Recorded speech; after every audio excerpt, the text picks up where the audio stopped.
Hi there, and welcome back to the Special Olympics Illinois webcast tutorials. Today we're going to be talking about spring games, specifically sharing your games to split them out to multiple computers to input entries. With GMS transfer, we've got a couple options, but there are a few things that we have to remember when we're setting this up to do registration. We want to make sure that we are creating our games on one computer and then exporting them out to additional computers. That way they all have a very unique, they have the same unique games identifier, and then the information you put in will merge back in together. So what we're going to first do is we're going to create the games, and we'll create them on our master computer. And then we will export the games and then import them on to two other computers, 3, 4, however many that you have available, and then we'll be able to be ready to do your entries. So you're going to input your entries, and one thing you want to make sure that you do is that you input them by delegation, so that you put a complete delegation on one computer and you don't split them. So we don't want to do some of one agency on computer A and some on computer B, because when you merge them back in together, they're not going to merge correctly, and the information you bring in will override what you did on the first one.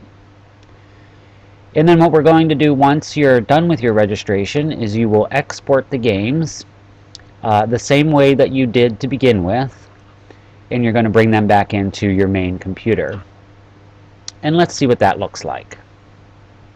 So I'm here on my main screen in GMS. I'm going to come here to the GMS transfer, and I'm going to come up here to our first option to export games to another copy of GMS. And here we want to select, we're going to leave this as one or more complete games, and then we're going to select our games here. So I'm going to scroll down, and I'm going to see that my Spring Games test here, I'm going to select those games as those are the ones that I want to export. We're not going to bother including certifications or custom fields at this point because we don't want to interfere with the data that the other computers have on those athletes. But we do want to make sure that we include scratches. So we're going to need to change this. It defaults to excluding scratch people. We want to say no. We want to bring any scratch people along. And then we're just going to come here to select where we want to save our file. And I'm just going to save this right now on my desktop for this example. But what I like to do is call this 2014 Spring Games Dan, because that's going to start from my computer out for entries. And then I'm going to date this so that I know right now that this is just the games that I'm exporting out so that we can do entries, and this is when I'm exporting it. When you're importing and exporting a couple of times in this process, you want to make sure that you're always importing the right information and you don't risk overriding what you have done. So I've clicked save, and then now I'm just going to come down here and I'm going to click run.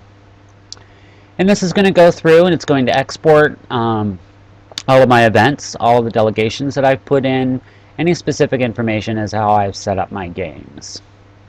And once this is done, then you'll get a screen like this that will pop up to tell you that it has exported these events and all those delegations. At this point we can just close that, and now we're ready to go on to our other computers to import these games. So I'm just going to go back here.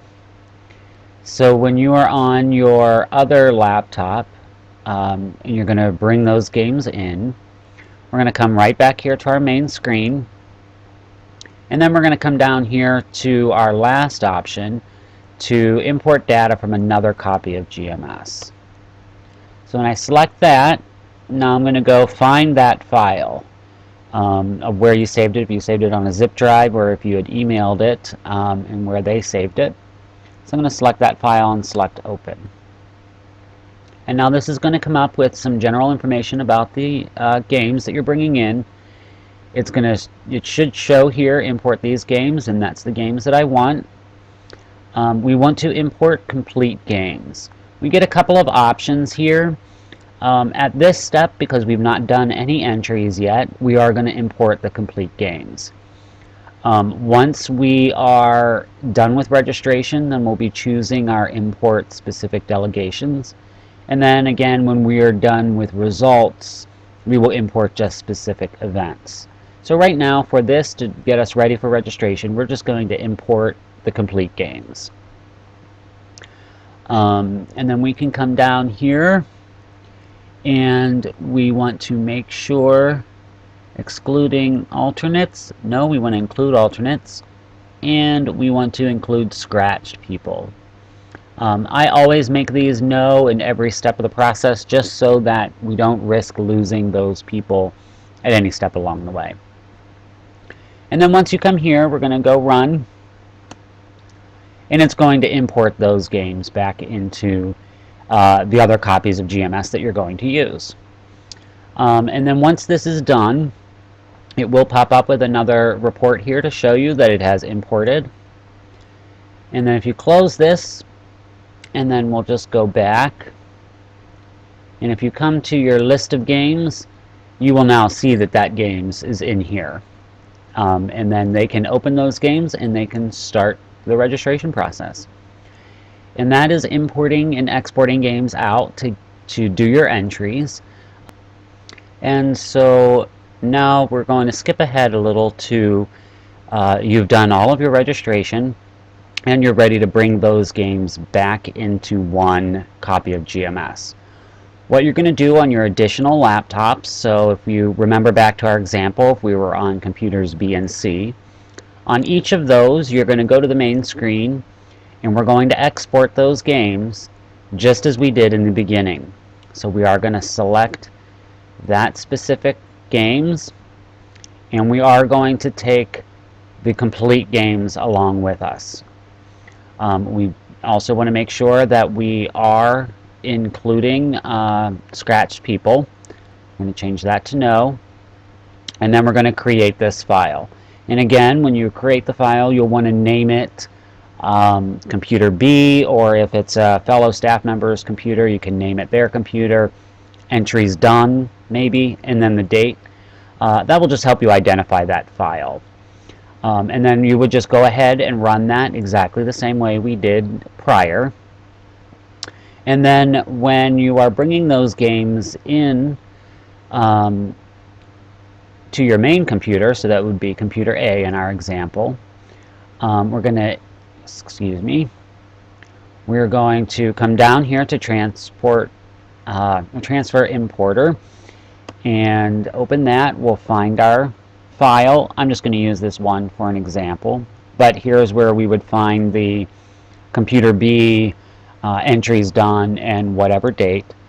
We would select that file and we're going to open that, and again that should be our events or our games, and then we're going to change this to import specific delegations.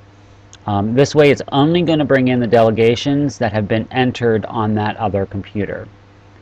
So then I come down here to import only these delegations, and then I can come through here and select all the delegations that were entered on that specific laptop.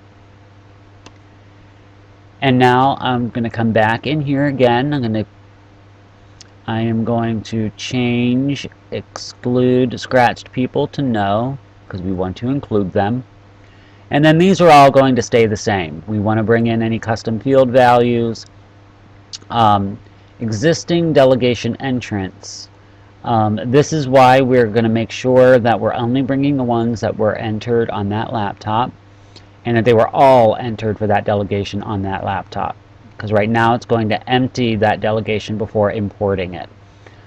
So if we had selected an agency that was not entered on that, it could affect our data. So we want to make sure that you're keeping a good record of which agencies are entered on what computer. And then once we've got that loaded, we're going to go ahead and select run. and that will run us through the process. It'll bring all of your people in with their events and all their scores and merge them in. And then of course you'll repeat this process for each laptop that you were using during your registration process. Again, I hope this was helpful and will help you guide through those steps to do your registration process. Thanks. I'll see you next time.